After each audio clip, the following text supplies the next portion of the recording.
Subscribe our channel and press the bell icon for watching more video. Alright, so in this video, we're going to talk about enterprise structure. What's an enterprise structure?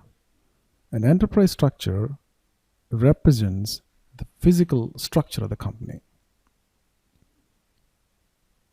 The first thing that we have to do is set up the company. So as soon as I start my coffee shop, what I'm going to do is call my accountant, give him the name of my company, and give him my address, and ask him to register it with the government as a company. So say Chicago Accounting is going to register my company as Siva Coffee Company Incorporated at this address, blah, blah, blah, Michigan Avenue, Chicago, Illinois. And going forward, all accounting should be done under the Siva Coffee Company Incorporated. The reason why we do that is so that the government can get its tax. What we're trying to do here is establish the structure of the company. So outside of SAP, in general parlance, this is called as a company, or it's also called as an entity. Sometimes it's called as a legal entity. In SAP, it's called as the company code. So a company code in SAP is what legal entity is outside of SAP. So the company code in SAP is the equivalent of a legal entity in the real world. So let's create the company code in SAP. Go to Tools, IMG, and click on SPRO. What is this transaction, SPRO? This is probably the most used transaction for an SAP functional consultant. So all along, we have been doing transactions like creation of purchase order, goods receipt, invoice receipt, so on and so forth. They were all examples of end user transactions. But SPRO is where we go under the hood of SAP and start to customize the way SAP works. All right, so let's go to SAP and go to Tools, Customizing, IMG, and SPRO. You can go here all the time or just use the transaction code SPRO. Then click on IMG, SAP reference IMG. And this is everything under the hood. So any kind of customization in SAP is done here. So what are we trying to do? We are trying to create a company code. And creation of a company code is part of enterprise structure. So you go to enterprise structure for that. Where's enterprise structure? Here. So select that and open that menu. And underneath that, mainly you have two things: definition and assignment. Since we are trying to define the company code, not do some assignment here, open up the definition menu. And then company code is a financial transaction. So it's not going to be under sales or material management. It's going to be under financial accounting. And underneath that, don't go to define company. Instead, go to edit, copy, delete, check company code. The reason is we're not going to define or create our own company code here. Meaning, we're not going to do it from scratch. We're going to copy it from an existing company code. All right. Once you click on that, you get this pop-up. Click on copy, delete, check company code and click on choose, or you can choose to just double click it. And you get this screen. It's a blank screen, but on the top in the menu bar, click on the second button, the one that looks like two pieces of paper. It's a standard icon anytime you want to copy one thing from another. So click on that button.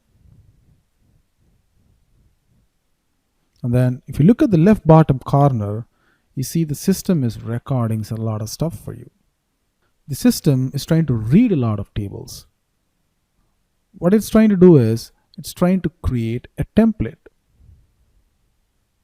And the template for a company code contains a lot of data. So the template that we are going to copy from is company code 3000. Remember, we have already used it to create purchase orders or goods receipts. And we're going to use 3000 because we have done some level of setup in it, like open up material accounting periods, do OB52, set some number ranges, and a whole bunch of stuff. But in a real project, you're going to use company code 0001. It's not even going to have 3000 or 2000 or 1000 company codes. But because this is an IDES system, a test system, it's going to have a whole ton of data. And I have chosen 3000 because 3000 represents US company. So it's going to have all the US relevant GL accounts already pre-configured. So select the from company code as 3000. And what do you want to copy into? Well, we are trying to create a coffee shop and establish a company in the US. So I'm going to call it US01. You could call it US01, US02, 00, or ABCD, whatever you like. And click OK. And you get this pop-up. Do you want to copy the GL accounts? You say yes. And do you want to allocate a different local currency? You say no. From this point on, it's going to throw you a bunch of pop-ups. Just ignore them, hit OK. And this window is called as a customizing request. So anything you do under the hood needs to have a unique ID so that the system knows, or anybody else knows, who has done this change and what exactly is the change. And the way SAP records your change to the system is via customizing request. It's basically a request to customize the system. It's a unique number the system generates against your piece of customization. In this case, we have created a new company code. The system is going to generate a unique number and assign that customization behind the scenes to this unique number. Go ahead and click on the new button. And in this window, give a description. So what have we done? We have created a company code US01. So just type that in. The reason why we do that is so that somebody down the line wants to know what has happened and who has created this company code. You got it. The system records that as a description. And the system generates a unique number. Hit OK. Again, any warnings or messages that you get, click OK.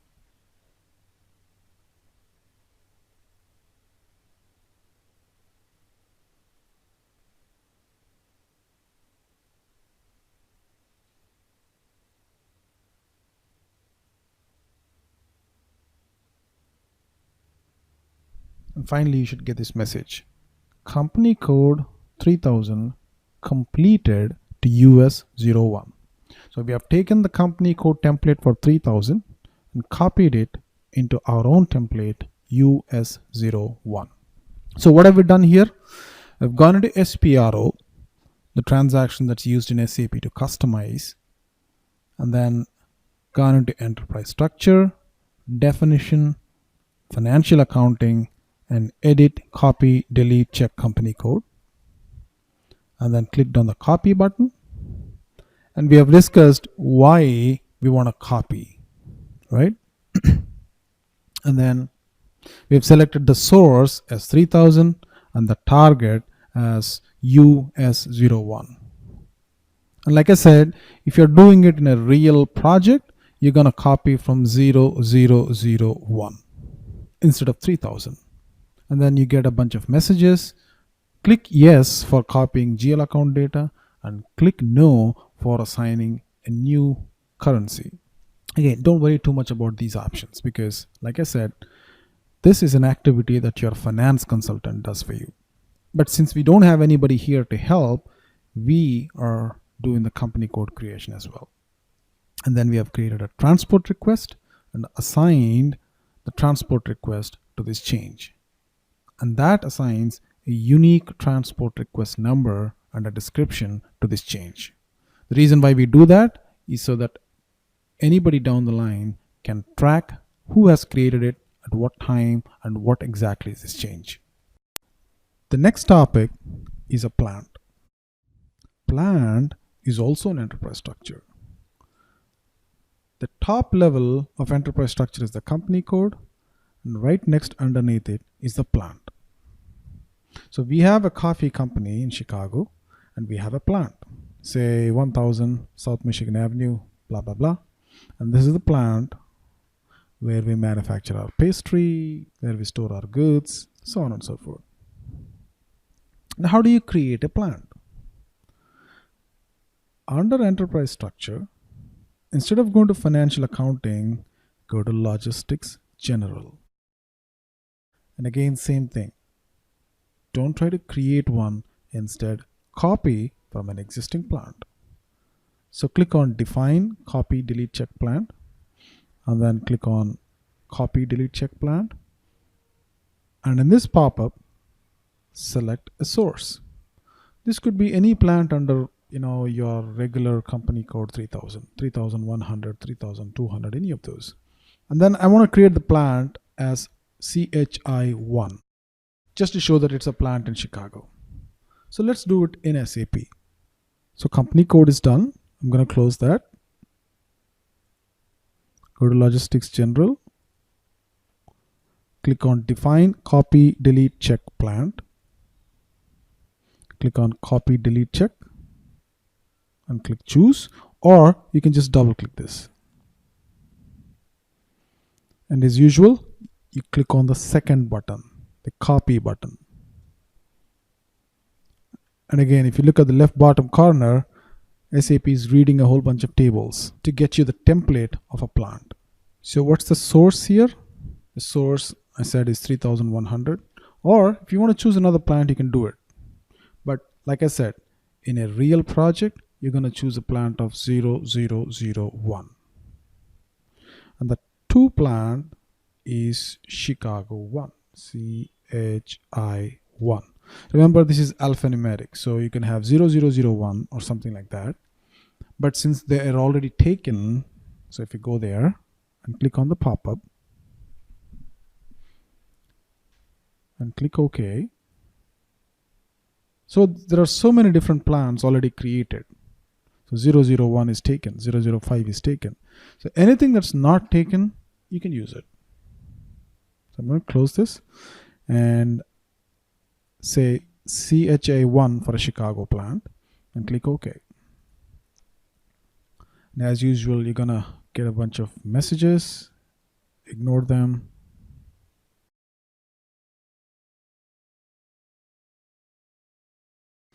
And we're going to create a new request for this.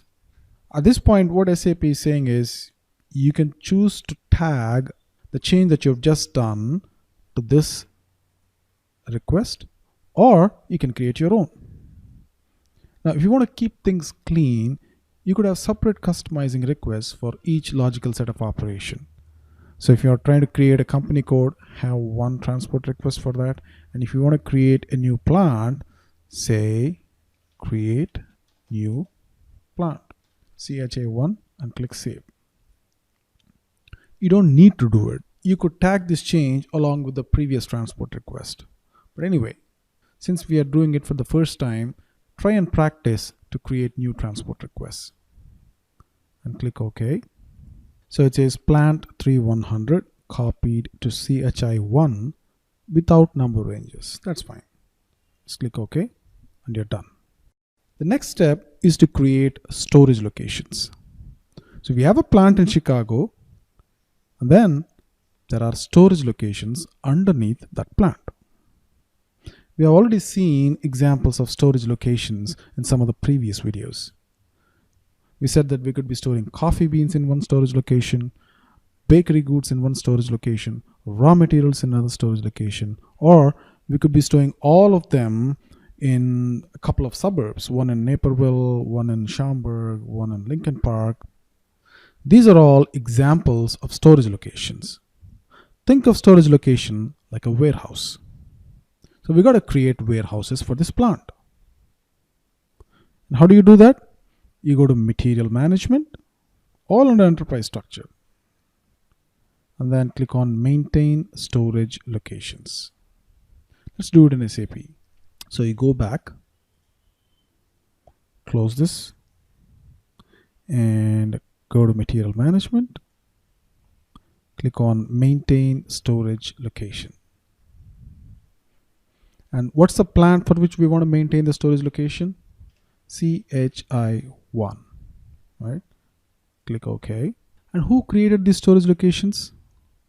I did not. Since they were copied from 3100, these storage locations are automatically assigned to CHI1. Now you can choose to let them remain, or I could delete some of them, like delete these, select them and click on the delete button.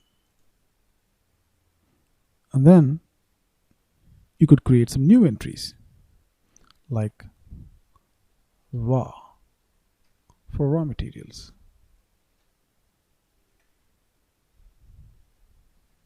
Like so. And if you want to store coffee beans separately, you can say COFF for coffee beans. And then for baked goods, you could have a name called bake and give a description called baked goods. Right? And each of them could also have an address. Like select that and then you could click on the address and you can actually maintain the physical address of the warehouse. For now, it doesn't matter. So click save and say that this is create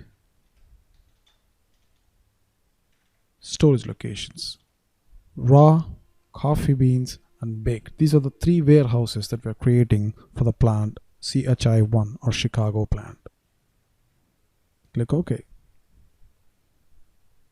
So we have created the storage locations and automatically assigned them to the plant. The process of creating the storage location automatically assigns it to a particular plant. So you don't have to assign it explicitly. It's automatic. So we have maintained 3 different storage locations and they're automatically assigned implicitly to the Chicago plant. Now, the next enterprise structure element is called a purchase organization. A purchase organization is a different kind of org element. It's not like a plant or a company code that you can kind of visualize. A purchase organization tries to divide your enterprise or company through the lens of purchasing. Now, that's a very big statement. Don't worry too much about it. For now, for the entire US, just create one purchase organization. Just call it US01. So how do you do that? You go to MM and under that, maintain purchase organization. Remember, we are still in definition mode. We are trying to create these entities. Let's go to SAP.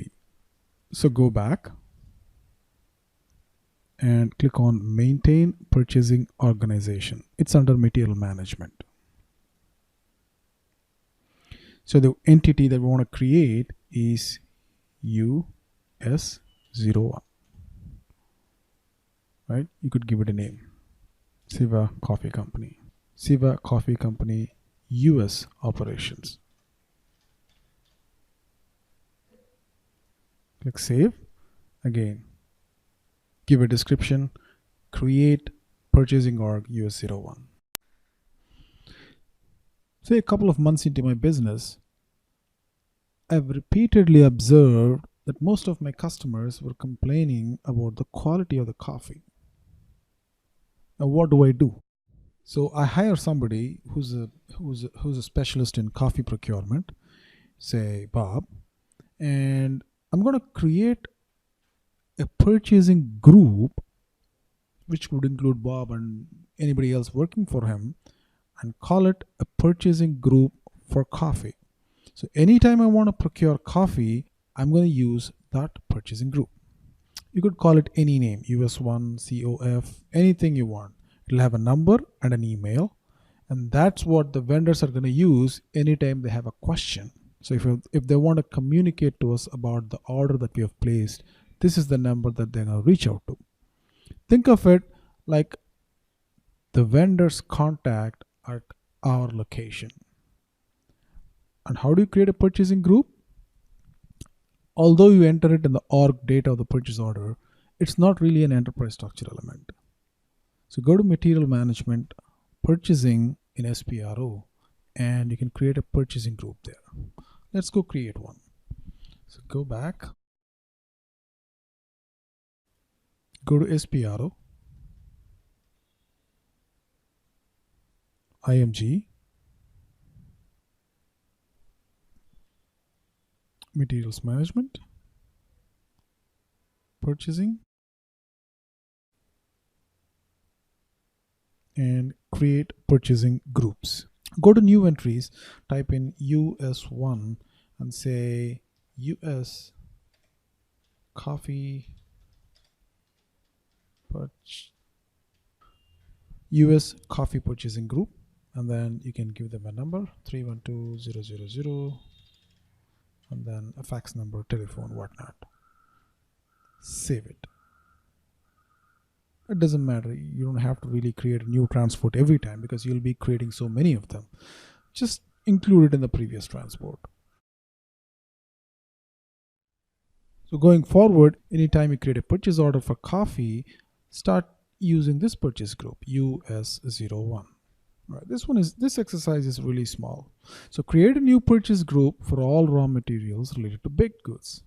Call it US2 for baked goods. Now, it's not necessary that you have to create these purchasing groups based on the type of material. The same Bob could be responsible for purchasing coffee, baked goods, or any of the raw materials. Or he could specialize. So that depends on the nature of the business. So Starbucks could have 100 different procurement specialists. Walmart could have 1,000. So depending on the nature of the business, you go ahead and create your purchasing groups. So second question, is the purchasing group an enterprise structure element? No, it's not. Why? Because you don't really create it under enterprise structure in SPR.